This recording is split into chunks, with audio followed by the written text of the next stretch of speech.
मराठा आरक्षणासाठी जरांगेंचा पुन्हा एल्गार. अंतरवाली सराटीत 30 तारखेपासून आमरण उपोषण करणार.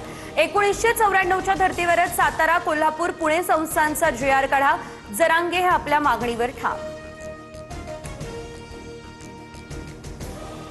राष्ट्रवादीमधल्या बड्या नेत्याची पार्थ पवारांविरोधात शरद पवारांकडे तक्रार. आम्हीही पक्षासाठी मेहनत घेतली, आमचा मान सन्मान राखायला हवा. कुटुंब प्रमुख म्हणून पार्थ पवारांना समज द्या. नेत्याची पवारांकडे मागणी. सूत्रांची माहिती.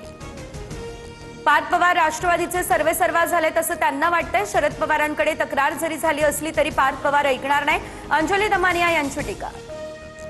नीट परीक्षा रद्द झाल्यानं प्रचंड मानसिक धक्का. नैराश्याच्या भरात 3 विद्यार्थ्यांनी आयुष्य संपवलं. दिल्ली, राजस्थान आणि गोव्यातील विद्यार्थ्यांचा यामध्ये समावेश.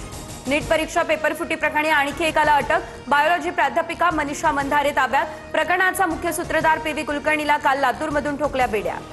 राज्यभरातील काही भागात इंधन संकट. वाशिम जिल्ह्यातल्या 60% पंपांवरती डिझेल पुरवठा ठप्प.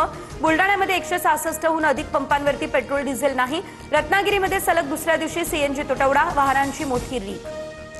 मान्सूनचं अंदमानामध्ये आगमन तर दक्षिण भारत आणि ईशान्य भारतातील काही राज्यांमध्ये पुढील काही दिवसांमध्ये मुसळधार पावसाचा अंदाज. महाराष्ट्राच्या कोकण किनारपट्टीवर 6 जूनला मान्सून दाखल होण्याचा अंदाज. गेवराई आणि अंबड तालुक्यातील अनेक गावांमध्ये गोदावरी नदीचं पात्र कोरडं.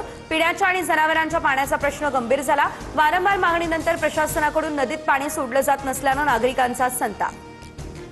मुंबईमधील 10% पाणी कपात मागे घेण्यासंदर्भात मे महिन्याच्या अखेरीस निर्णय. मान्सूनची स्थिती, धरण क्षेत्रातील पाऊस आणि उपलब्ध जलसाठ्याचा आढावा घेतला जाईल. समाधानकारक पाऊस झाल्यास महानगरपालिका पाणी कपात मागे घेण्याची शक्यता.